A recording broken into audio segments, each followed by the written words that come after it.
Kisah tentu yang sangat luar biasa, di antaranya adalah kisah tobatnya Tha'labah radhiyallahu anhu. Sahabat Nabi yang mulia ini adalah anak muda yang masih muda dan keimanan sudah tertanam dalam hatinya. Zaman dulu orang tidak punya kamar mandi dalam rumah, maka orang kalau mau pergi ke WC ataupun mau mandi, maka biasanya orang pergi ke padang pasir. Satu waktu Tha'labah radhiyallahu anhu ini keluar, kemudian dia ke padang pasir, lewat, bukan sengaja, lewat. Rupanya dia melewati sebuah tempat mandi tapi untuk seorang wanita Ansar, wanita dari Madinah, ya. Dan wanita ini terkenal, ya, sangat punya kecantikan dan kulitnya putih bersih. Dan ini bukan terlihat, telanjang bulat semuanya, tidak. Tetapi Tha'labah radhiyallahu anhu lewat. Zaman dulu tempat mandinya laki-laki sama perempuan untuk membedakannya, kalau laki-laki itu dibuat pelapa kurmanya sampai ke daerah kepala sehingga bagian kepala terlihat dan orang tahu di dalam itu adalah orang. Ini di padang pasir, dibuat kayak WC-WC umum gitu ya, tapi masing-masing punya. Kalau perempuan tertutup semuanya, tetapi karena terbuat dindingnya dari pelapa kurma, ya, mirip dengan pelapa-pelapa kelapa kita sekarang ya, ada serat-serat, ada lubang celah di antaranya, maka dia sempat lihat sepintas perempuan tersebut. Dan itu mengganggu hati dia. Begitu melihat langsung terganggu hatinya. Padahal dia tidak niat untuk sengaja mengintip orang mandi. Maka dia merasa tulang-tulangnya gemetar, kesemutan, otot-ototnya merasa kesakitan dan lemas. Lalu kemudian dia segera naik ke atas sebuah bukit yang sangat tinggi di Madinah. 40 hari dia nggak pernah turun. 40 hari. Di atas gunung tersebut bertaubat kepada Allah Subhanahu wa taala. Salat di sana, dia makan minum di sana, pokoknya tidak mau pulang ke rumahnya. Nabi SAW memiliki tradisi, seringkali beliau kalau habis sholat melihat sahabat-sahabatnya. Tapi karena Tha'labah ini bukan orang yang sering ada di depan, maka Nabi SAW tidak melihat dia. Jibril alaihissalam datang setelah 40 hari dari masa perbuatan Tha'labah ini radhiyallahu anhu, mengatakan, hai Muhammad, Allah memerintahkan kau untuk memanggil Tha'labah yang sedang berada di atas gunung karena dia merasa bersalah dengan dosanya. Maka Nabi SAW mengutus beberapa sahabat mencari Tha'labah, ditemuilah, lalu dibawa. Begitu masuk ke dalam masjid, dia keringat dingin, wajahnya memerah, kehitam-hitaman, ketakutan sekali. Kata Nabi SAW, ada apa dengan engkau hai Tha'labah? Dia mengatakan, ya Rasulullah, saya telah melakukan maksiat yang besar sekali. Kata Nabi SAW, rahmatnya Allah lebih luas. Ya, kemudian waktu itu diiqamahkan sholat, maka sholat Nabi SAW bersama para sahabat Tha'labah pun ada. Sementara sholat Nabi SAW membaca ayat tentang neraka, maka Tha'labah pun pingsan dalam sholatnya, pingsan. Setelah itu habis sholat para sahabat menyampaikan, Nabi SAW datang membangunkan. Setelah bangun kata Nabi SAW, ada apa dengan kau hai Tha'labah? Ya Rasulullah, saya melakukan dosa yang sangat besar bagi saya. Selama 40 hari saya merasa terus dihantui dengan ketakutan atau diselimuti dengan ketakutan ini. Merasa luar biasa ya. Masalah saya melihat wanita tidak sengaja yang lagi mandi. Maka dia pun berkata, Nabi SAW mengatakan, rahmat Allah luas, mohon ampunlah. Dia mengatakan, ya Rasulullah, tapi hati saya masih betul-betul terganggu dengan ini ya. Maka Nabi SAW setelah mengatakan rahmat Allah luas, pulanglah semua sahabat ke rumah. Sampai beritakan Nabi SAW kalau Tha'labah sakit di rumahnya. Maka Nabi SAW datang ke rumahnya, kemudian ingin meletakkan kepala Tha'labah di atas paha Nabi SAW. Tha'labah terus berusaha menjauh radhiyallahu anhu. Kata Nabi SAW, kenapa kau jauhkan kepalamu dariku? Dia mengatakan, ya Rasulullah, kepalaku penuh dengan dosa. Ini bayangkan sosok seorang sahabat yang hanya sekedar melihat tidak sengaja wanita ya, yang sedang mandi, itu pun cuma di celah-celah pelapa-pelapa kurma itu. Maka Nabi SAW mengatakan, rahmat Allah luas. Apa yang kau rasakan hai Tha'labah? Kata Nabi SAW. Kata Tha'labah, ya Rasulullah, semenjak saya lakukan perbuatan tersebut, hatiku rasanya seperti sedang direngut, ya, seperti ditekan dengan sesuatu. Tulang-tulangku dan otot-ototku seperti kesemutan semuanya. Aku merasa ketakutan yang luar biasa. Apa harapanmu? Kata Nabi SAW. Dia bilang, harapanku agar Allah memaafkan semua dosa-dosaku. Ya, bukan cuma itu saja, aku memaafkan, mohon supaya Allah maafkan semua kesalahanku. Maka Nabi SAW mendapat wahyu dari Jibril AS. Jibril mengatakan, sampaikan kepada Tha'labah, hai Muhammad, kalau Allah sudah memaafkan bukan cuma itu tapi semua dosanya. Maka Nabi SAW mengatakan, hai Tha'labah, terimalah berita gembira, karena sungguhnya Tuhanmu Allah telah memaafkanmu, dan ini Jibril datang menyampaikan wahyu itu. Maka Tha'labah pun bergembira, senyum, kemudian dia bertakbir lalu meninggal dunia. Maka pada saat dia wafat, teman-teman sekalian radhiyallahu anhu, sahabat Nabi yang mulia, saking takutnya dengan Allah sampai mati, meninggal, ajalnya datang. Waktu itu Nabi SAW mengatakan, urus jenazahnya segera, kita kuburkan, dimandikan segala macam, disolati. Habis sholat lagi mau diantar ke kuburan, Nabi SAW jalan sambil jingkrak-jingkrak, ya sedikit beliau jinjitkan kakinya. Kata para sahabat, ya Rasulullah, kenapa anda lakukan itu? Kata Nabi SAW, saya merasa malu dengan para malaikat, dan saya tidak bisa menghitung jumlah mereka yang sedang datang melayat jenazahnya Tha'labah radhiyallahu anhu. Sahabat Nabi yang mulia memberikan pelajaran kepada kita bagaimana mereka bertaubat kepada Allah Subhanahu wa ta'ala. Ada juga kisah yang lain, dan kisah ini mirip seorang tukang jagal hewan, suka menyembelih hewan. Dengan juga ada pernah kisah seorang, ya, tukang fitnah. Dua-duanya mirip kisahnya, tapi saya satukan saja. Ini disebutkan oleh para ulama tentang kisah tobatnya orang-orang terdahulu. Dua-duanya ini, tapi di waktu yang berbeda, di tempat yang berbeda, pernah melihat seorang wanita dan dia tertarik dengan wanita tersebut. Ya. Hampir setiap hari dia melemparkan godaannya kepada wanita-wanita ini. Selalu melemparkan kata-kata rayuan, tatapan mata, apalah, berikan hadiah segala macam, sampai membuat wanita ini tertarik. Tapi wanita ini orang beriman kepada Allah, tidak mau sama sekali, tidak tergoda. Diajak jalan sama-sama tidak mau, diajak ngobrol tidak mau. Satu waktu dia melihat wanita itu sedang jalan jauh, dan jalan jauh ini pergi ke satu tempat yang kelihatannya tidak banyak orang. Maka kedua laki-laki ini di dua kisah yang berbeda, tempat yang berbeda, tapi kasusnya sama, ya, jalan mengikuti perempuan tersebut. Begitu tiba di tempat yang sangat jauh, dia pun langsung menghadang wanita tersebut, mengatakan, saya jauh-jauh mengikuti kamu karena saya sangat menyukaimu, gitu kan. Maka kenapa kau sia-siakan waktu yang berdua ini? Kenapa nggak bersama-sama sekarang? Enak kalau kita mungkin pacaran sekarang, jauh dari orang. Kalau kau takut selama ini dengan orang, sekarang jauh dari orang. Maka wanita tersebut tiba-tiba mengatakan, kalau kau memang mencintaiku, maka kau harus tahu sebenarnya aku lebih mencintaimu. Aku pun sebenarnya suka dengan kamu, tetapi rasa takutku kepada Allah mengalahkan itu semua. Aku tidak ingin justru karena cinta ini kemudian kita terjerumus dalam kemaksiatan dan Allah hukum kita. Maka dengan kalimat itu saja laki-laki ini tersentuh. Lalu dia mengatakan, subhanallah, yang telah memberikan peringatan kepadaku melalui lisanmu. Kau takut kepada Allah dan aku tidak takut kepada Allah. Lalu laki-laki tersebut meninggalkan si perempuan tadi, dan semenjak itu dia bertobat kepada Allah Subhanahu wa ta'ala, tidak mau lagi mengenal kecuali yang halal dari mereka.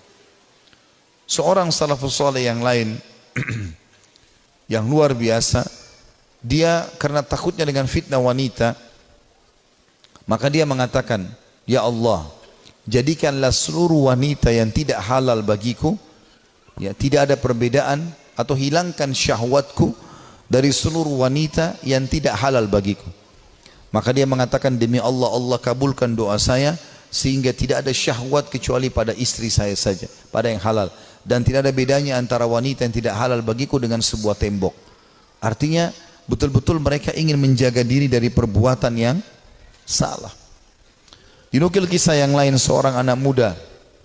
Ini kenapa saya sebutkan banyak kisah anak muda, karena memang anak-anak muda yang banyak terjerumus dalam kemaksiatan, karena mereka punya potensi, energi, ya, banyak sekali kesempatan, dan ingin tahu sesuatu itu lebih besar daripada orang yang sudah berumur. Walaupun memang orang berumur pun bisa terjadi, tapi umumnya orang kalau sudah tua khawatir berbuat dosa. Maka ada seorang anak muda selalu berbuat maksiat di zaman Nabi Musa alaihissalam, sibuk dengan dosa-dosa yang dia lakukan. Setiap hari diingatkan, Nabi Musa tidak mau tahu. Sampai masyarakat dari Bani Israel pun sudah merasa ini orang tidak ada lagi solusinya nih. Ini sudah tidak ada solusinya orang ini. Maka mereka mengeluh kepada Musa alaihissalam. Allah pun berfirman kepada Musa melalui Jibril alaihissalam, usir anakmu itu dari negerimu. Tidak boleh lagi ada di sana dia. Maka Musa alaihissalam menyampaikan kepada Bani Israel, kalau Allah sudah menurunkan firman-Nya menyuruh anak muda ini diusir. Maka anak muda pun itu diusir dari kota tempat Nabi Musa alaihissalam dengan Bani Israel tinggal. Terus saja dia jalan sampai tiba di sebuah padang pasir yang luas. Kemudian dia merasa dirinya sakit, lemah, terpukul karena jauh dari orang-orang. Maka dia pun lalu berkata, ya Allah, jangan engkau haramkan aku dari rahmat-Mu. Aku tahu aku telah berbuat dosa, tapi rahmat-Mu jauh lebih luas. Aku bertobat dan beristighfar kepadamu dari seluruh dosaku ya Allah. Maka maafkanlah aku. Terus dia ucapkan permohonan maafnya kepada Allah sampai 3 hari berturut-turut. Setelah itu dia meninggal dunia, si anak muda ini. Setelah dia meninggal dunia sendirian di padang pasir itu dengan kondisi menyesali kesalahannya, maka dia pun Musa pun alaihissalam didatangi oleh Jibril. Jibril mengatakan, hai Musa, Tuhanmu Allah memberikan perintah kepadamu agar engkau keluar ke padang pasir ini dan itu disebutkan cirinya. Di sana ada satu wali Allah yang Allah suruh kau mengurus jenazahnya. Maka Musa alaihissalam pun keluar ke padang pasir yang ditunjukkan. Begitu tiba di sana tidak dilihat kecuali anak muda tadi yang memang dianggap orang ini buruk di tengah-tengah Bani Israel. Maka pada saat itu pun Musa alaihissalam mengatakan, ya, Jibril alaihissalam mengatakan kepada Musa, sesungguhnya orang ini telah bertobat selama berapa hari? 3-4 hari meninggalkan negerimu dan Allah terima taubatnya. Maka Musa alaihissalam pun mengurus jenazahnya kemudian menguburkan dia.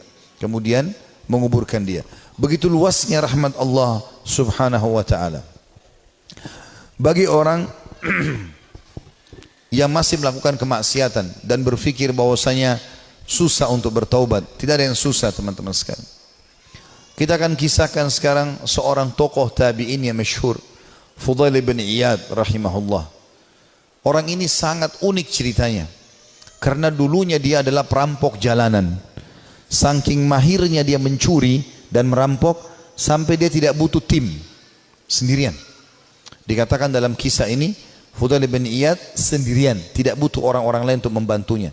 Dan setiap kali ada kafilah mau lewat di tempat Fudail, pasti mereka ketakutan, lebih takut daripada melewati tempat yang lain. Karena Fudail bunuh, ambil hartanya, gak ada toleransi. Dan dia satu orang bisa mengalahkan sekian banyak orang dalam duel dan berperang. Sampai satu waktu ada satu kafilah, satu malam Fudail bin Iyad lagi nunggu-nunggu, ya, ada mangsa yang lewat, dia ingin mengambil dan merampok dari mereka. Di tengah jalan subhanallah, atau pas lagi nunggu ada kafilah yang lewat, bukan tengah jalan, ada kafilah yang lewat. Kemudian kafilah ini berbicara satu sama yang lain dan Fudail mendengarkan.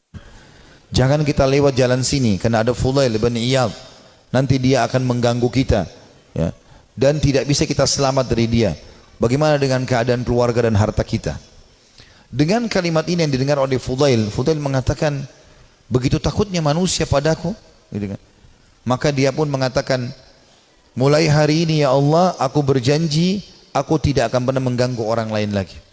Dalam riwayat yang lain, Fudail lalu keluar, lalu menemui mereka, lalu mengatakan, akulah Fudail bin Iyad yang kalian sebutkan tadi. Dan karena perkataan kalian tadi, aku merasa aku telah menakut-nakuti manusia. Maka dengan itu aku akan berhenti dan tobat dan kalian akan jadi saksi. Lalu Fudail menghormati mereka menjadi tamu pada malam itu.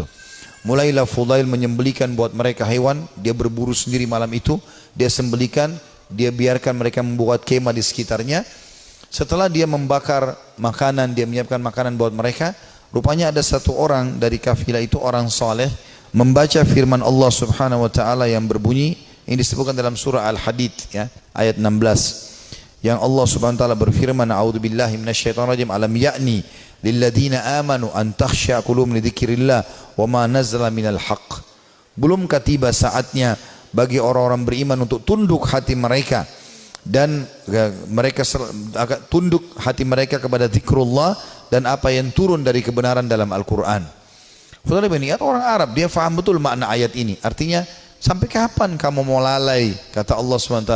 Belum tibakah saatnya bagi orang beriman untuk tunduk hatinya dan berzikir kepada Allah dan apa yang diturunkan dari kebenaran dalam Al-Quran?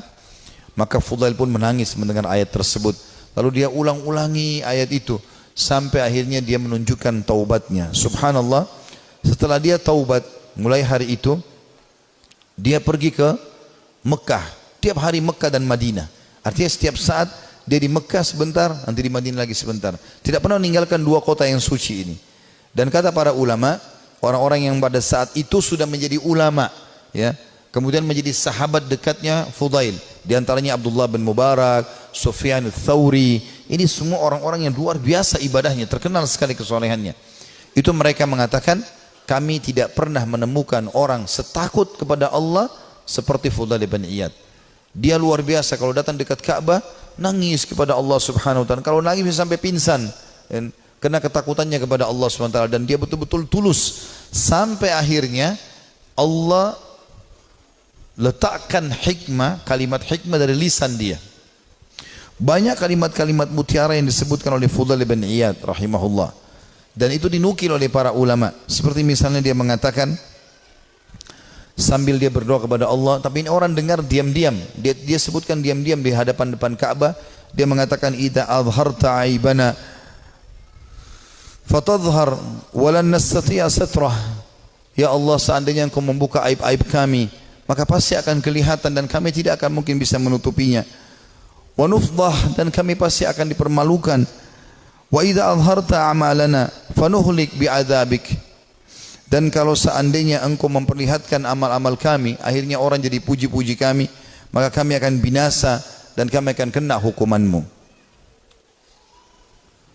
Kemudian dia juga menyebutkan dalam statementnya yang masyhur setelah dia taubat, kamu berhias untuk manusia, hai Fudail, berdandan untuk mereka, dan terus saja riak, pamer ibadah-ibadah sehingga mereka menilaimu saleh.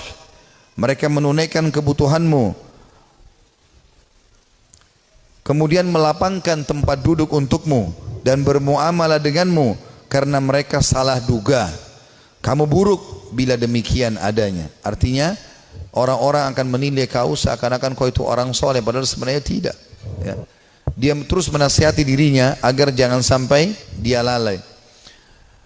Ibnu Mubarak berkata, Abdullah bin Mubarak setelah melihat ibadahnya Fudail bin Iyad yang tadinya penjahat besar, perampok jalanan, suka membunuh dan merampas harta orang, sesungguhnya Fudail merupakan bukti kebenaran kekuasaan Allah Azza wa Jal yang dimuncul dengan Allah atau Allah memunculkan hikmah melalui lisannya. Dia termasuk manusia yang dikaruniai manfaat dari amal-amalnya. Disebutkan dalam Syiar Alam Nubala di jilid 8 halaman 425. Artinya ini bukti nyata, tanda-tanda kebesaran Allah. Tadinya penjahat besar, pembunuh, lalu dia taubat nasuha, dia tinggalkan semua kesalahannya. Allah tidak mau tahu masa lalu orang, tapi Allah Subhanahu wa taala menilai sekarang ke depan. Fudail berkata kepada seseorang yang bertanya, bagaimana caranya supaya bisa menjadi takut kepada Allah sebagaimana Anda ini takut? Ya, Anda bisa taubat seperti ini, luar biasa. Kata dia, kosongkan hatimu untuk sedih dan takut sampai keduanya dapat bersarang. Apabila keduanya bersarang di hatimu, maka keduanya akan membentengimu dari melakukan maksiat dan menjauhkan dirimu dari api neraka. Disebutkan juga dalam Syiar Alam Nubala jilid 8 halaman 438. Artinya dia mengatakan, yang membuat saya seperti ini, saya sengaja menanamkan rasa takut saya kepada Allah. Saya mempelajari tentang kemahabesarannya Allah Subhanahu wa taala sebagai pencipta, beratnya siksaannya kalau melanggar terus-menerus, ya. Kemudian saya biarkan tersarang dalam hati saya, maka akhirnya itu membentengi saya dari kemaksiatan. Dia juga berkata, sedih karena Allah di dunia menghilangkan keresahan di akhirat, dan terlalu gembira di dunia menghilangkan manisnya ibadah. Nah, artinya dia mengatakan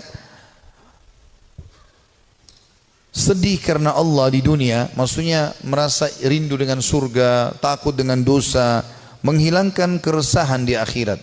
Tidak akan mungkin bersatu antara dua kesedihan, gitu kan.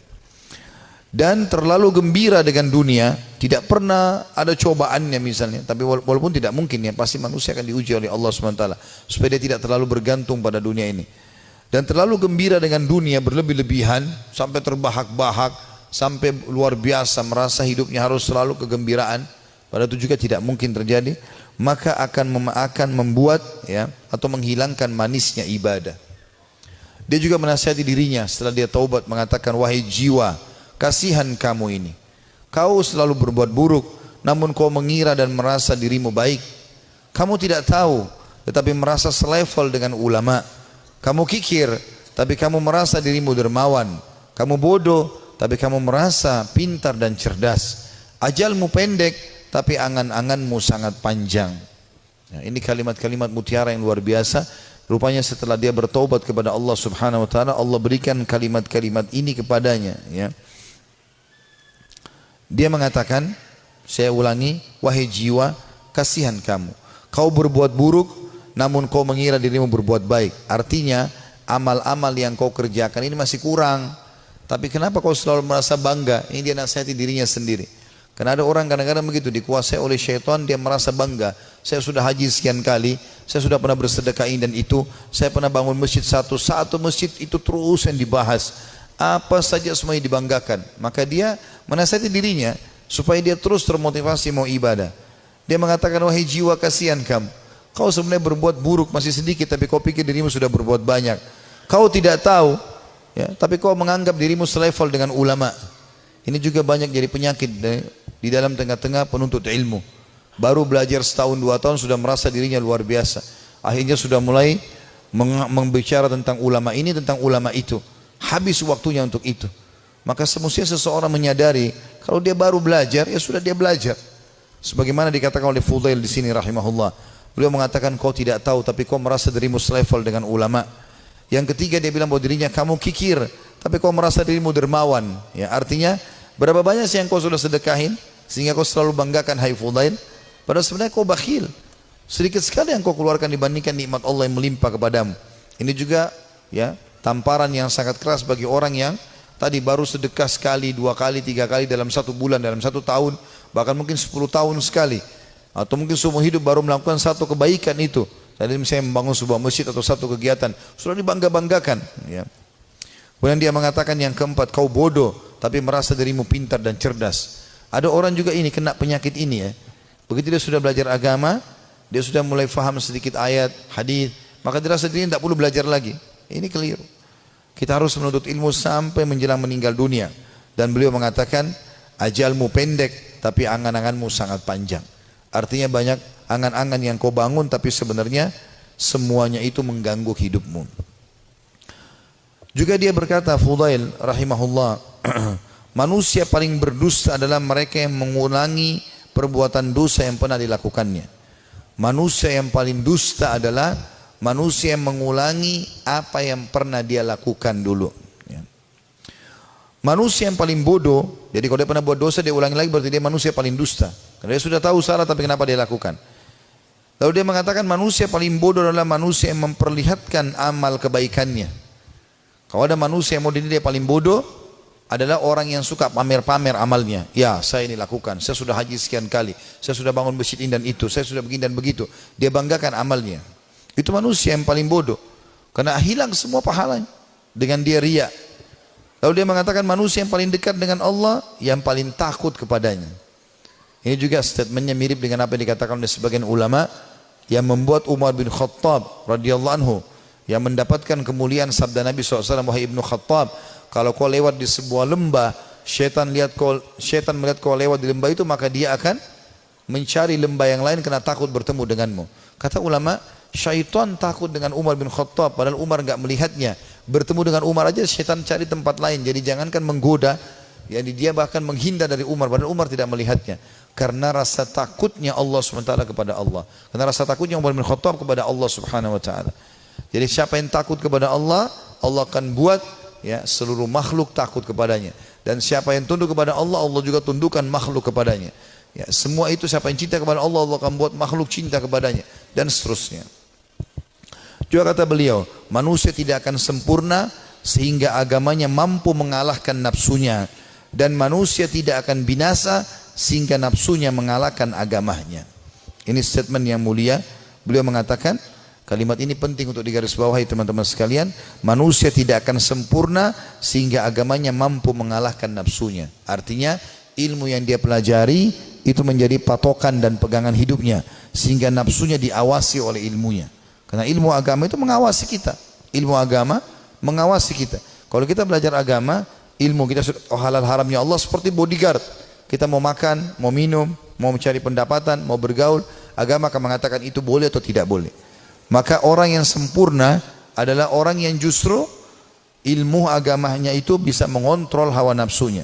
Dan sebaliknya, Orang yang binasa adalah orang yang nafsunya mengalahkan agamanya. Jadi dia pun tahu agama tapi tetap saja dikalahkan oleh agamanya sendiri. Dan ini semua adalah hal mendasar yang perlu digarisbawahi dari nasihat yang mulia. Ini kita bisa, ini sebagian kecil ya, banyak sekali statementnya, hampir semua buku tentang tazkiyatun nafs, ya, pensucian jiwa, tentang zuhud, ya, menginginkan akhirat, gitu kan, daripada dunia, semasalah keimanan, ya, masalah penyesalan, itu selalu ada statementnya Fudail bin Iyad. Padahal tadinya dia ini seorang penjahat besar, tapi bagaimana Allah Subhanahu Wa Taala memberikan kepada dia karunia dengan taubatnya yang luar biasa nasuha. Allah memberikan kata-kata mutiara dari lisannya. Dia juga mengatakan, Az-Zahabi berkata, ditanya kepada Fudail, apa itu zuhud? Apa itu zuhud? Mendahulukan akhirat dari dunia. Dia mengatakan banyak qanaah. Qanaah artinya merasa puas, ya, dengan apa yang telah Allah berikan. Itu namanya zuhud, kata beliau. Jadi kalau kau mau dikatakan zuhud, kau berharap akhirat dan dunia kau jalani juga, tapi akhirat kau dahulukan, adalah banyak merasa syukur kepada Allah. Lalu ditanya kepadanya tentang wara'. Wara' itu menjaga kesucian hubungan sama Allah. Ia menjawab, menjauh dari yang diharamkan syariat. Apapun yang Allah larang, tinggalkan. Bukan cuma yang haram, yang makruh pun ditinggalkan. Makan, minum, berdiri aja tidak dilakukan. Apalagi kalau sampai makan yang haram. Dan kita kalau tinggalkan sesuatu yang makruh, berarti yang haram akan lebih mudah kita tinggalkan. Orang kalau tinggalkan yang makruh, yang haram akan dia tinggalkan.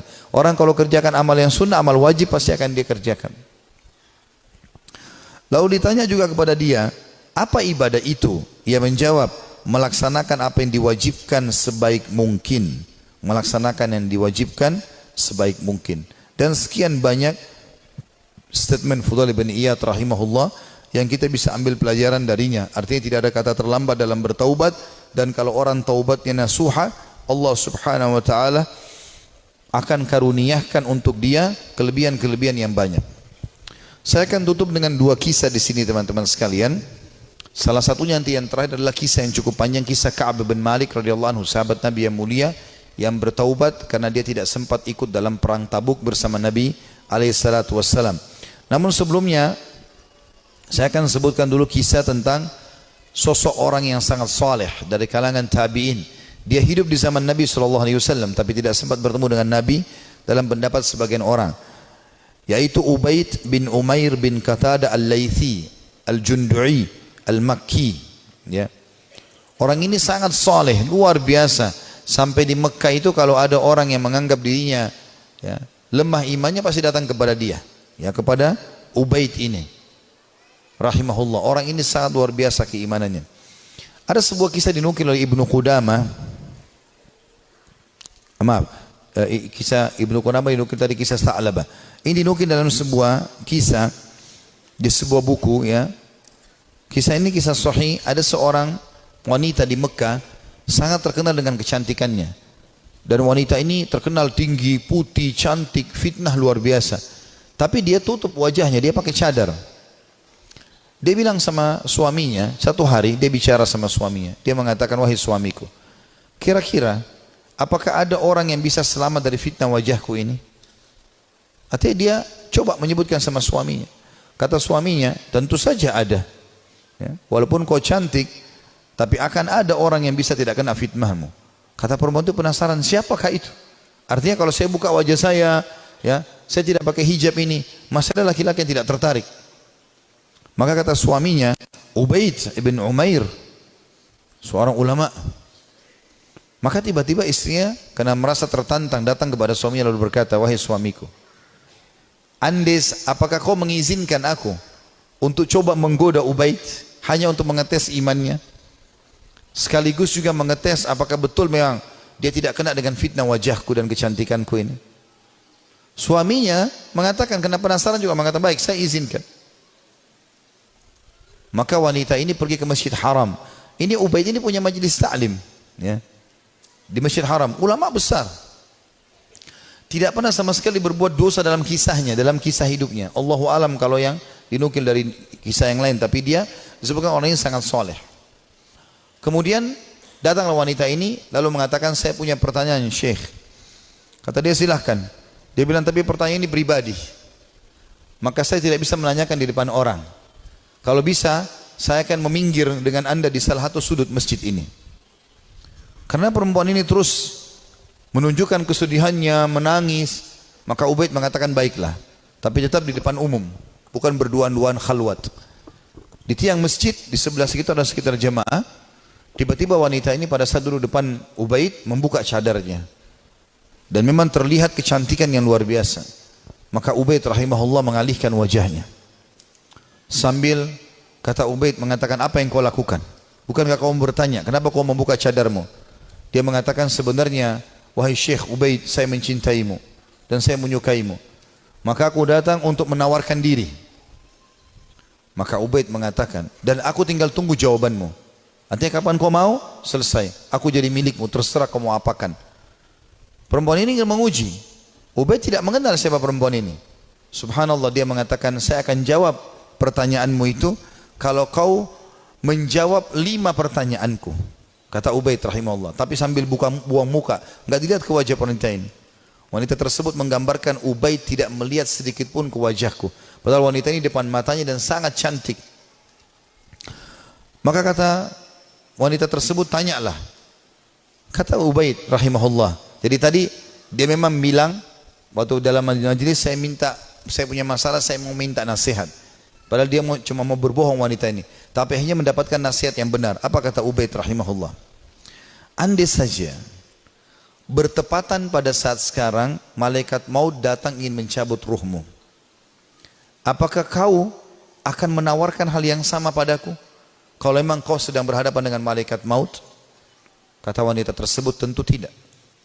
Pertanyaan kedua, andai saja kamu sedang berada dalam kuburan, tempat yang pasti kau akan datangi, dan kau sedang bertemu dengan Munkar dan Nakir, 2 malaikat akan bertanya di kuburan, dan kau sedang ditanya untuk selamat ke surga atau neraka, apakah kau juga akan berpikir tetap akan menawarkan dirimu seperti ini? Dia mengatakan tidak. Yang ketiga, seandainya kau sedang berada bersama aku di padang mahsyar, kemudian buku-buku amal sedang berterbangan, dan kau tidak tahu apakah kau akan terima dengan tangan kanan atau tangan kiri. Tangan kanan akan selamat ke surga, tangan kiri akan masuk ke neraka. Apakah kau juga akan menawarkan dirimu seperti ini kepadaku? Dia mengatakan tidak. Yang keempat, ya, andai saja kau sedang ditimbang amalmu, dan kau tidak tahu amal baik atau amal buruk di timbangan amal hari kiamat nanti yang lebih berat, apakah kau masih mau menawarkan dirimu padaku? Dia mengatakan tidak. Lalu kemudian pertanyaan terakhir yang kelima, andai saja kau sedang diminta pertanggungjawaban oleh Allah tentang kecantikanmu ini, tentang keadaanmu, ya, kelebihan-kelebihan nikmat yang Allah berikan kepadamu ini, apakah kau juga akan mengatakan kepada Allah, aku sempat menawarkan ini kepada Ubaid? Maka dia mengatakan tidak. Maka Ubaid pun mengatakan rahimahullah, kalau gitu bertakwalah kepada Allah dan jagalah dirimu serta nikmat Allah yang ada padamu. Maka tiba-tiba perempuan tersebut menangis terisak-isak. Lalu kata Ubaid, pulanglah. Lalu Ubaid berdiri tanpa melihat sedikit pun ke wajah wanita tersebut. Setelah dia pergi, wanita itu pulang ke rumahnya. Suaminya sudah menunggunya, ingin mengetahui berita apa yang ada sebenarnya. Maka setelah dia pulang, suaminya kaget melihat matanya merah, menangis. Kata suaminya, apa yang terjadi wahai istriku? Dia mengatakan, sungguh aku akan binasa wahai suamiku. Aku tadinya niat ingin bermaksiat kepada Allah, Allah meluruskanku justru melalui Ubaid. Dan sungguh Ubaid adalah orang saleh. Dan semenjak hari itu perempuan itu tidak pernah dandan lagi sama sekali sampai ajal datang menjemputnya. Teman-teman sekalian, orang yang saleh, orang yang tulus kepada Allah Subhanahu wa taala, memang orang-orang yang justru tidak mudah tergoda. Kalau antum hanya sekedar dengan godaan sedikit mudah tergoda, itu masih orang biasa. Tapi kita harus menjadi orang yang luar biasa memang. Tidak boleh mudah tergoda. Allah Subhanahu wa taala menyebutkan tentang ahli surga di dalam firman-Nya pada saat mereka masuk ke dalam surga nantinya di hari kiamat, itu disebutkan malaikat akan masuk dari semua pintu-pintu istana mereka, dan mereka akan berkata para malaikat, salamun alaikum bima sabartum fa ni'ma uqbad dar. Selamat buat kalian, keselamatan buat kalian atas kesabaran kalian, dan ini sebaik-baik tempat untuk kembali, surga maksudnya. Kata ulama tafsir, Yang dimaksud dengan makna malaikat akan berkata, ya, selamat atas keselamatan, atas kesabaran kalian karena mereka sabar dalam 3 hal. Ini butuh kesabaran teman-teman sekalian. Yang pertama, sabar dalam mengerjakan ketaatan. Untuk bangun sholat, untuk tutup aurat, mencari pendapatan halal, ya, itu semua butuh kesabaran. Duduk di majelis ilmu seperti ini butuh kesabaran. Bangun sholat malam butuh kesabaran. Bersedekah padahal kita butuh kesabaran. Berbakti dengan orang tua yang sudah sangat tua butuh kesabaran. Konsisten dengan kejujuran butuh kesabaran. Perjuangan semuanya butuh sabar. Ini sebab masuk surga karena kesabaran. Yang kedua, sabar dalam menolak kemaksiatan. Jadi semua kita di sini yang hadir punya peluang berzina, punya peluang berbohong, punya peluang melakukan semua dosa. Bukankah sekarang di zaman kita fitnahnya sangat besar? Di handphone kita bisa masuk penawaran zina dengan sangat mudah. Bukankah sangat mudah kita untuk riba, menipu, mencuri, apa saja. Tapi subhanallah butuh kesabaran. Sabar dalam meninggalkan kemaksiatan. Sabar. Dan kata ulama, beda pahalanya antara orang yang meninggalkan maksiat karena dia tidak punya peluang. Misal dia cuma sepintas lihat spanduk ajakan untuk ke diskotik, atau dia ada penawaran apa, lalu dia bilang ya saya nggak suka, cuma sebatas itu. Beda pahalanya dengan orang yang sedang bergejolak godaan yang luar biasa. Jadi misalnya memang lagi ada lawan jenis yang mengganggu dia, kemudian dia bergejolak juga ingin mengikuti hawa nafsunya, itu beda pahalanya. Nabi Yusuf alaihissalam waktu digoda oleh wanita istri raja yang ratu Mesir, itu Allah mengatakan walaqad hamma bihi wa hamma biha laula ar-ra'a burhana rabbi. Ya. Yusuf sudah cenderung sama perempuan itu cenderung pada Yusuf. Artinya Nabi Yusuf alaihissalam manusiawi, tapi beliau coba berusaha menghindar, sabar, menghindar terus sampai akhirnya Allah SWT berikan tanda-tandanya, akhirnya selamat dari godaan tersebut, gitu kan. Artinya kesabaran di sini butuh ekstra pada saat ada peluang untuk berbuat dosa itu. Dan yang ketiga, sabar dengan cobaan harian. Sabar dengan cobaan harian. Izinkan saya teman-teman sekalian kita tutup dengan ini insyaallah ya, kisah tentang Ka'ab bin Malik radhiyallahu anhu. Dan kisah ini adalah kisah yang sangat unik dari seorang sahabat Nabi yang taubat nasuha dari dosanya. Tapi kisah ini memang cukup panjang, saya akan bacakan ya. Dia mengatakan dalam riwayat Bukhari, dalam riwayat yang sahih, aku tidak pernah tertinggal, kata Ka'ab bin Malik, dari Rasulullah SAW dalam peperangan apapun yang dipimpin oleh beliau, kecuali dalam perang Tabuk. Dan perang Tabuk ini terjadi perang terakhir Nabi SAW sebelum beliau meninggal. Setelah pembebasan kota Mekah, beliau menuju ke wilayah Tabuk, dan Tabuk ini jaraknya sangat jauh dari Madinah, dan waktu itu musim panas. Dan musim panas ini puncak-puncaknya panas, biasanya buah kurma lagi sangat bagus ya, hasil panennya. Justru makin panas makin bagus kualitas kurma. Dia mengatakan saya tidak pernah ketinggalan perang bersama Nabi SAW kecuali di perang Tabuk. Memang aku juga tertinggal dalam perang Badr, namun tidak ada seorang pun yang tertinggal waktu itu dicelah. Karena Rasulullah SAW dan kaum muslimin keluar untuk menghadang kafilah dagang Quraisy yang pulang dari Syam, hingga kemudian Allah mempertemukan mereka dengan musuh mereka tanpa rencana. Maksudnya perang Badr ya. Saya tidak hadir di Badr, kata Ka'ab radhiyallahu anhu, karena memang waktu itu bukan kewajiban tapi pilihan. Cuma di perang Tabuk memang kewajiban, dan aku terlalaikan pada saat itu. Kata beliau, dan sebelumnya aku telah hadir bersama Rasulullah SAW pada malam Aqabah. Aqabah ini nama Jumrah, Jumrah Aqabah. Orang kalau haji biasa tahu masalah itu. Tempat melontar Aqabah.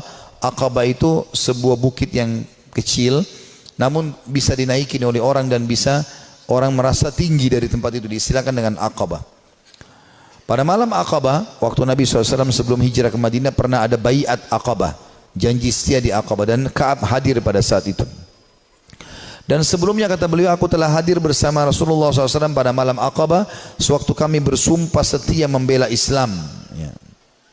Dia mengatakan, dan kehadiranku di malam itu tidak bisa digantikan dengan perang Badr, walaupun perang Badr lebih dikenang di tengah orang-orang daripada baiat Aqabah. atau janji setia di Aqabah. Dan di antara kisah hidupku adalah ketika aku tertinggal dari Rasulullah SAW pada perang Tabuk, aku tidak pernah merasa lebih kuat dan lebih mampu daripada keadaanku ketika aku tertinggal dari perang itu. Jadi maksudnya pada saat itu aku tidak punya alasan untuk tidak ikut perang Tabuk. Waktu itu Nabi SAW mewajibkan semua laki-laki yang kuat dan tidak punya udzur, ya. Pada saat itu aku sangat kuat, belum pernah aku sekuat itu sebelumnya. Demi Allah, aku sebelumnya tidak pernah memiliki dua kendaraan, namun di perang itu aku memilikinya. Jadi selain fisikku kuat, aku juga memiliki 2 ekor kuda. Sebelumnya belum pernah aku punya 2 ekor kuda. Jadi aku sekarang lebih baik secara ekonomi. Rasulullah SAW tidak pernah menginginkan peperangan, melainkan beliau menyembunyikan daerah sasarannya dengan mengisyaratkan seolah-olah beliau menuju yang lainnya. Hingga pada perang itu Rasulullah SAW berperang menuju Tabuk dalam musim yang sangat panas dan menghadapi perjalanan yang sangat jauh menempuh padang pasir. Dan menghadapi jumlah pasukan yang sangat besar, beliau menjelaskan kepada kaum muslimin tentang urusan mereka yang sangat serius, agar mereka bersiap-siap dengan segala perbekalan mereka untuk menghadapi perang. Beliau menjelaskan kepada mereka arah mana yang hendak beliau tuju. Artinya pada saat itu Nabi SAW mewajibkan semua laki-laki, dan Nabi mengingatkan, ini yang kita datangi pasukan Romawi, jumlahnya sampai 250.000 personil. Jumlah sahabat itu sekitar 30.000 saja, ya. Maka Nabi SAW ingatkan para sahabat waktu itu, orang-orang Islam, kata Ka'ab radhiyallahu anhu, yang bersama Rasulullah SAW sangat banyak, dan mereka tidak didaftar dalam buku induk, atau maksudnya buku induk negara, ya.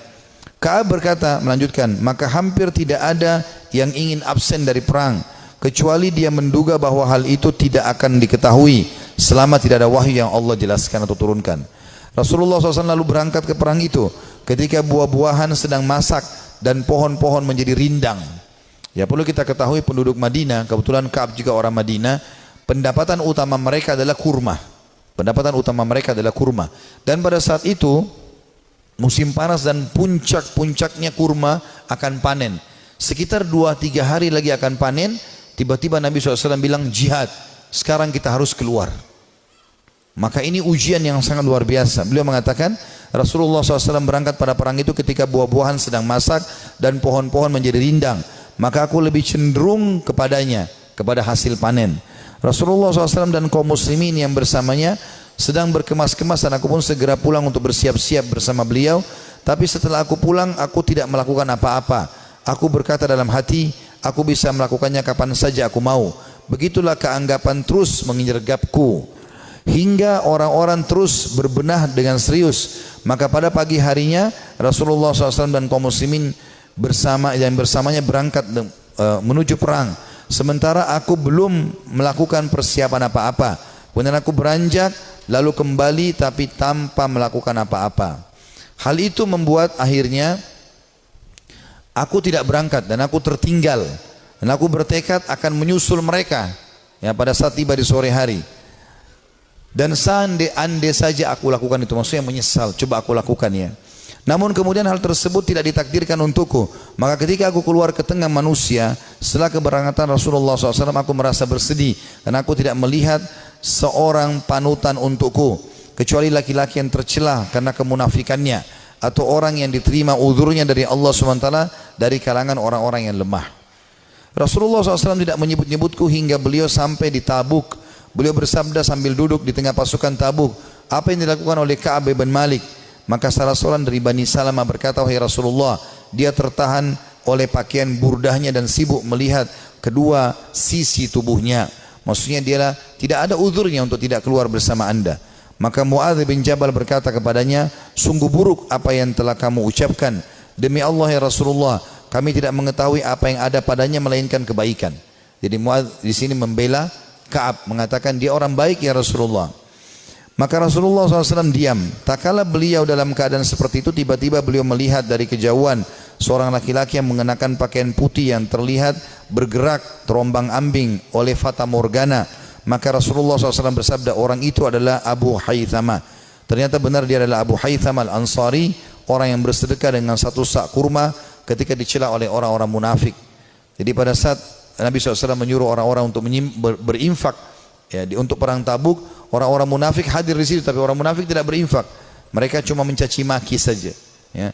Ada orang yang datang membawa satu kain besar berat, diangkat jatuh, dikasih kepada Nabi SAW. Orang-orang munafik mengatakan riya. Lalu Abu Haythama ini datang radhiyallahu anhu membawa cuma satu keranjang kecil, satu piring kecil kurma, isinya cuma 3-4 butir kurma. Lalu dihidangkan, ya Rasulullah, ini buat jihad di jalan Allah. Maka orang-orang munafik juga menghina Abu Haythama sambil mengatakan, ya, untuk apa ini? Mau diapakan dengan 3-4 butir kurma? Tapi akhirnya Allah Subhanahu wa taala memuji karena infaknya itu. Ka'ab berkata, tak kalah sampai berita kepadaku bahwa Rasulullah SAW telah pulang dari Tabuk, kesedihanku datang lagi. Aku mulai mengingat dusta dan berkata, aku ingin berdusta dan berkata, dengan apa? Aku mengingat dusta dan berkata, dengan apa bisa lolos? Dengan apa aku bisa lolos dari kemurkaan beliau besok? Untuk itu aku meminta bantuan kepada semua orang cerdik pemikiran dari keluargaku. Maka tak kala diberitahu bahwa Rasulullah SAW telah mendekati Madinah, hilanglah dariku segala pikiran yang batil, hingga aku benar-benar mengetahui bahwa aku tidak akan selamat dari beliau dengan apapun selamanya. Maka aku bertekad untuk bersikap jujur kepada beliau. Rasulullah SAW tiba pada keesokan harinya, dan biasanya apabila pulang dari safar, beliau memulai dengan masjid. Dan beliau sholat 2 rakaat, kemudian duduk di hadapan orang-orang. Ketika beliau melakukan demikian, orang-orang yang tidak ikut perang mendatangi beliau untuk menjelaskan uzurnya dan bersumpah kepada beliau. Mereka bersumpah, mereka berjumlah kurang lebih 80 orang yang tidak ikut berperang di perang Tabuk. Maka beliau menerima lahir mereka, membaiat mereka dan memohon ampun untuk mereka, serta menyerahkan rahasia mereka kepada Allah Subhanahu wa taala. Hingga aku datang, tak kala aku mengucapkan salam, beliau tersenyum dengan senyuman orang yang marah. Kemudian beliau berkata, kemarilah. Aku datang berjalan hingga aku duduk di hadapan beliau. Beliau sallallahu alaihi wasallam berkata kepadaku, kata Ka'ab, apa yang membuatmu tidak ikut serta dalam perang Tabuk? Bukankah kamu telah membeli kendaraanmu, ada kudamu? Ka'ab berkata, aku berkata, wahai Rasulullah, sesungguhnya aku demi Allah, seandainya aku duduk di hadapan orang selain anda dari penduduk dunia, pasti aku yakin bahwa aku akan lolos dari murkahnya dengan sebuah alasan, karena aku telah diberi kemampuan untuk berdebat. Akan tetapi demi Allah, aku benar-benar mengetahui bahwa jika hari ini aku menceritakan kepada anda juz cerita dusta yang dengannya anda bisa merelakanku, tentu tidak lama Allah pasti akan menjadikan anda murka kepadaku. Dan apabila aku menceritakan kepada anda dengan cerita yang jujur, pasti anda murka kepadaku karenanya. Sesungguhnya dengan kejujuran ini aku akan menghadap atau akan mendapatkan akibat yang baik dari Allah. Demi Allah aku tidak punya uzur. Demi Allah aku merasa tidak pernah sekuat dan sekaya daripada keadaanku sekarang pada saat aku tidak ikut Tabuk bersama anda. Maka Rasulullah SAW bersabda, adapun orang ini maka ia telah berkata jujur, maka berdirilah hingga Allah memberikan keputusan kepadamu. Ringkas cerita ini cukup panjang, saya ringkaskan. Maka Ka'ab pun berkata, aku pun merasa plong karena merasa jujur dengan Nabi SAW. Walaupun pada saat itu turun wahyu memperingatkan Nabi SAW untuk memboikotku dengan kedua temanku. Jadi kebetulan ada 2 temannya dari 80 orang tadi yang dianggap orang yang sangat dekat dengan Nabi SAW dan tidak ada punya uzur untuk hadir. Maka kata Ka'ab, kedua orang temanku ini dan aku disuruh boikot oleh Nabi SAW. Maka tidak dijawab salam kami, tidak senyum pada kami, tidak ada yang salaman pada kami, 3 orang ini. Kata Ka'ab radhiyallahu anhu, terus saja ya berlalu beberapa hari sampai aku masuk ke masjid. Kalau kedua temanku menangis di rumahnya dan tidak pergi sholat di masjid, sementara aku sendiri tetap masuk ke masjid dan aku menemukan semuanya orang membuang wajah, tidak ada yang salam. Dan pada saat aku melihat ke arah Nabi SAW, Nabi SAW membuang wajahnya. Tapi kalau aku sedang tidak lihat ke arah Nabi, Nabi sedang melihat ke arahku. Aku terus saja berjalan dalam kondisi tersebut. Rasanya jantungku, ya hidupku sempit karena betul-betul diboikot pada saat itu. Setelah berjalan kurang lebih 30 hari, sebulan dari masa itu, maka datang perintah dari Nabi SAW, perintah dari Allah agar ketiga orang ini menjauhi istri-istri mereka, termasuk Ka'ab. Maka mereka pun ya melakukan itu. Kata Ka'ab waktu datang utusan Nabi SAW, apakah Nabi menyuruh aku menceraikan istriku? Kata Nabi SAW, kata utusan Nabi SAW, tidak, sama sekali tidak. Tidak ada sama sekali perintah untuk menceraikan, kamu hanya disuruh pisah saja. Kemudian kedua sahabatku, kata Ka'ab, memohon kepada Nabi SAW agar istri-istri mereka memohon kepada Nabi SAW untuk tetap bisa serumah walaupun tidak ada biologis, tapi melayani makan dan minum suaminya. Lalu Nabi SAW izinkan, tapi tidak ada biologis di antara mereka. Lalu kata orang-orang kepada Ka'ab, hai Ka'ab, kenapa kau tidak minta seperti dua sahabatmu tadi? Minta agar ya Nabi SAW izinkan istrimu melayani walaupun tidak ada biologis. Kata dia, tidak, demi Allah, saya akan menjalani hukuman ini semaksimal mungkin supaya juga pengampunannya maksimal.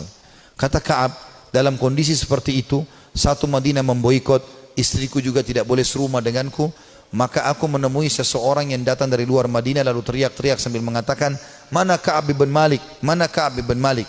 Begitu aku melihat orang tersebut, aku mengatakan aku Ka'ab. Orang itu menyerahkan sebuah surat yang ternyata dari Raja Ghassan, seorang raja yang kafir kepada Allah Subhanahu Wa Taala, yang memang memusuhi Nabi SAW.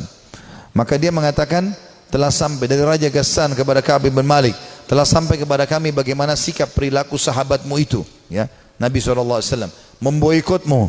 Maka kalau kau datang kepada kami akan muliakan kamu, kami akan berikan kamu kedudukan, ya datanglah kepada kami. Maksudnya disuruh murtad, tinggalkan agama Islam, datang kepada Ghassan. Maka kata Ka'ab, demi Allah ini cobaan yang lain, aku akan bersabar. Lalu dia membuang dan membakar surat tersebut.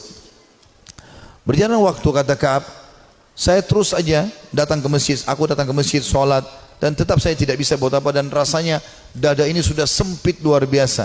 Sampai puncaknya di hari ke-50. Di hari ke-50. Setelah 50 hari kami diboikot, dan aku kebetulan lagi ada di depan rumahku, baru selesai mengerjakan sholat duha, kemudian tiba-tiba turun wahyu kepada Nabi SAW menerima taubat kami bertiga. Maka dua orang sahabat Nabi dan aku tidak bisa melupakan itu, ya, datang dan mereka berlumba-lumba, yang satu menunggangi unta, yang satu berlari, saking gembiranya ingin menyampaikan berita gembira kepada Ka'ab. Maka dua-dua berlari, karena yang naik kuda lebih cepat, maka yang di atas yang sedang berlari pakai kaki, ya itu naik ke atas pohon kurma lalu teriak dari jauh, wahai Ka'ab, terimalah berita gembira, terimalah berita gembira. Dari pertama atau dari semenjak kau dilahirkan oleh ibumu, semenjak kau dilahirkan oleh ibumu, sesungguhnya telah turun wahyu Allah menerima taubatmu. Maka kata Ka'ab, aku belum pernah merasa bumi sesempit itu sebelumnya, dan aku belum pernah merasakan bumi seluas itu setelahnya. Artinya sebelum datang berita gembira ini, bumi sangat sempit rasanya, dadaku sempit, semuanya jadi susah hidup ini. Tapi setelah sampai berita gembira ini, aku pun bahagia ataupun tentram, dan aku merasa luar biasa. Saking gembiranya aku membuka bajuku dan aku memberikan kepada pemberi berita gembira tersebut. Aku pakai baju lain, aku datang kepada Nabi SAW. Aku menemukan para sahabat tersenyum, bersalaman denganku, menyampaikan berita gembira, dan aku sangat terharu. Orang-orang pada menangis. Aku pun menemui Nabi SAW. Lalu Nabi SAW mengatakan, wahai Ka'ab, terimalah berita gembira dari pertama kau dilahirkan oleh ibumu. Kata Ka'ab, ya Rasulullah, aku telah mengambil pelajaran dan bersyukur kepada Allah, dan aku berjanji kepada anda, mulai hari ini aku tidak akan pernah berdusta selamanya, karena kejujuranku lah yang telah membuat Allah menyelamatkanku. Saudaraku si iman, kisah-kisah seperti ini, walaupun ini cukup panjang tadi disampaikan, karena memang ini kisah cukup panjang di dalam riwayat Bukhari, saya meringkaskan bagaimana orang-orang salafus saleh kembali kepada Allah Subhanahu Wa Taala. Yang paling penting, setelah kita kembali ke jalan Allah Subhanahu Wa Taala, sebelum ajal datang, karena kalau ajal datang kita akan menyesal. Kita akan berharap solat duha yang pernah kita tinggalkan 2 rakaat kita akan lakukan. Kita akan berharap kembali ke dunia senyum dengan seorang muslim lalu kita meninggal dunia. Kita berharap bisa menyedekahkan seluruh harta yang kita miliki. Kita berharap berbakti dengan kedua orang tua kita yang masih hidup. Kita berharap bisa berbuat baik dengan tetangga, dengan masyarakat, dengan siapa saja, karena semua itu akan ada nilai pahala yang di sisi Allah Subhanahu Wa Taala. Sebelum itu terjadi, teman-teman sekalian, penyesalan, sekarang kesempatan kita kembali kepada Allah Subhanahu Wa Taala. Allah mengatakan, wa anibu ila rabbikum wa aslimulah. Tadi sudah saya bacakan dalam surah Az-Zumar. Kembalilah kalian ke jalan Tuhan kalian dan tunduklah kepadanya. Menjadi orang yang baik orang yang patuh kepada Allah, orang yang soleh dan soleha, mulia. Dia akan makan, dia akan minum, dia akan punya jabatan, dia akan punya harta, dia akan punya pasangan yang baik seperti dia akan punya anak-anak yang baik dan soleh. Allah akan berikan kebahagiaan, dan di akhirat dia akan dapatkan juga yang terbaik. Allah janjikan surga yang luas. Dia akan tinggal tunggu ajal datang saja lalu masuk ke surganya. Orang-orang yang fasik, makannya susah, ya, hidupnya susah. Begitu juga dengan yang lainnya. Bahkan kalaupun ada di dunia itu adalah sifatnya tadarruj, tahapan siksaan dari Allah Subhanahu wa taala. Firaun juga makan, Namrud juga makan, dan seluruh orang yang Allah binasakan juga makan, tapi malah menjadi tadarruj atau tahapan siksa buat mereka. Mereka makin lalai, akhirnya mereka meninggal dalam keadaan kufur, dan penyesalan abadi selamanya bagi Fir'aun sampai tidak ada waktunya, dan kegembiraan bagi Musa alaihissalam sampai tidak ada waktunya. Ini semua akan kekal. Allahu a'lam. Dan ini yang kita sampaikan teman-teman sekalian, mudah-mudahan bisa diambil manfaatnya. Kalau ada benar dari Allah, kalau ada salah dari saya mohon dimaafkan. Subhanakallahumma bihamdika asyhadu an la ilaha illa anta astaghfiruka wa atubu ilaik. Wassalamualaikum warahmatullahi wabarakatuh.